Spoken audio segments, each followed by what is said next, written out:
Hey, everybody. Welcome to 2023. How the heck did we get here this already? Oh, my goodness. So I'm going to do something different this year. It's my second year on LinkedIn, and I'm going to be talking each week. I'm going to shoot for every Friday, but I'll be doing a video on a different aspect of neurodivergence, specifically aspects that we look at in the neurobehavioral model. So if you've looked at any of my posts and wondered what the heck is it, then I'll be giving you little tiny nuggets each week. So today we're going to be talking about dysmaturity, which has to do with developmental and social development timelines, right? Emotional and social development. This month in January, we're going to be looking at this aspect of development, right? So dysmaturity, most people have not heard of this word, right? It's very similar to immature, but dysmature and immature really they're different things. When someone is immature, then developmentally they're on track, but for whatever reason, they're behaving as though they are someone much younger. But when confronted, they generally snap out of it and return to being able to act their age. But with dysmaturity, it's different. When we have someone who is dysmature, then for whatever reason, their social and emotional development is much slower than their body's development. Right? You see this oftentimes in kids with trauma histories. You often also see this with kids who were exposed to toxins in the womb, such as alcohol or drugs, right? If you've worked in the child welfare system at all with that population, then you know that oftentimes for any of those three reasons, alcohol, drugs, or trauma, children in that population tend to be emotionally and socially about half their chronological age. Sometimes more, sometimes less, roughly on average, half their age.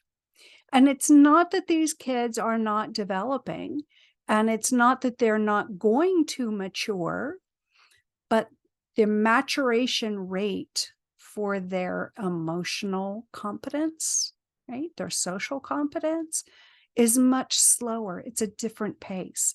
So the older the child's body is, the bigger the gap between what is normally expected of a child that age or an adult and where that person is developmentally. For instance, if you have a 3-year-old who is dysmature and they're acting as though they're 1.5, it's not that big of a deal.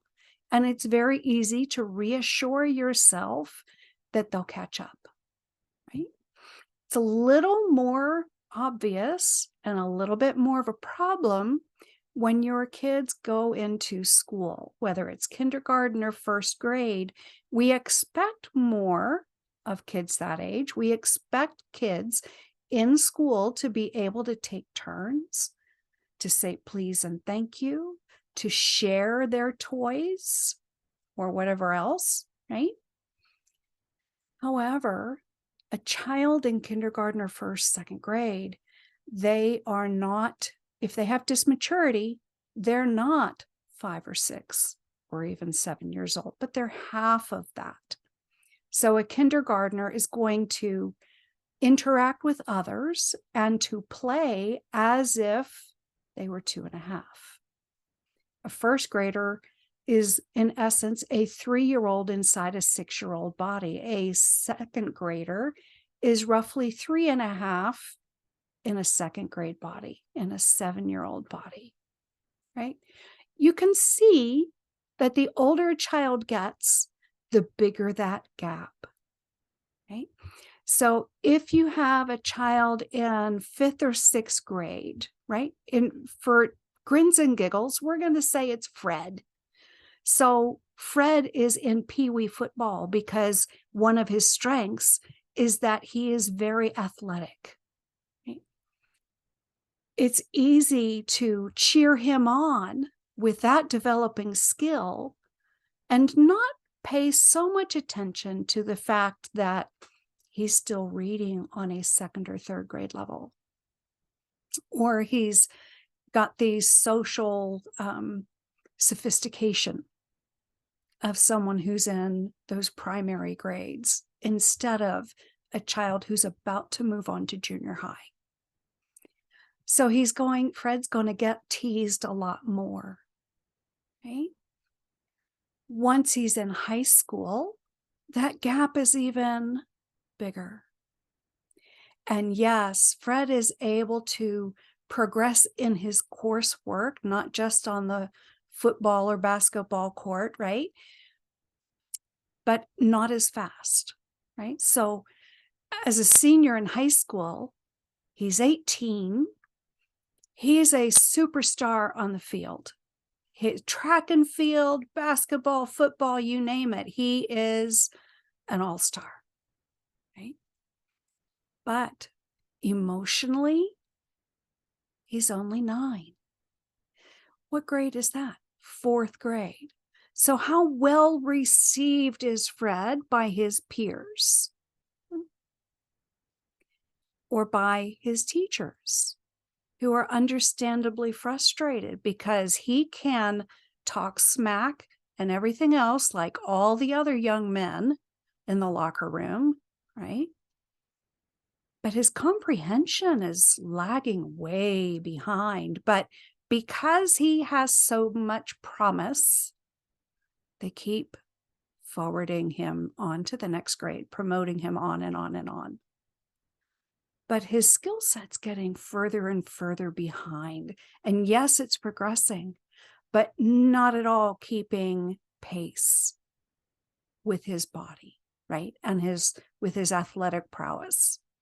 So the dysmaturity is growing, even though, in some areas he does very well. So imagine if you're Fred, how frustrated are you? How difficult is life becoming when in some ways other kids worship you or they're very jealous of you, and yet you hear them behind your back, behind the hand, all the whispers of dumb jock and all that other stuff. He doesn't have real solid friendships. People just want to use his popularity because of his, because he's such a good athlete. But he's really struggling in life. So what can you do about this? If your child is, you think, acting younger than their age, it might be that they have a slower than normal timeline for their social and emotional development. And it's not to say they won't mature, but it's going to take a long time.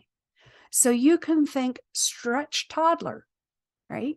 You could think stretch elementary school, whatever you need to think to help you as the parent, as the counselor, as the social worker, whatever your role is in that child's life, to help you to remember that inside that person is half their age and needs the support that you would offer that younger age child, which is not to be condescending.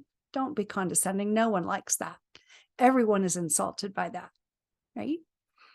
But offer the support that you would to someone for their ability, not for what you expect of them for their age. I hope this helps. Get back to me and let me know if it makes a difference for you. Okay?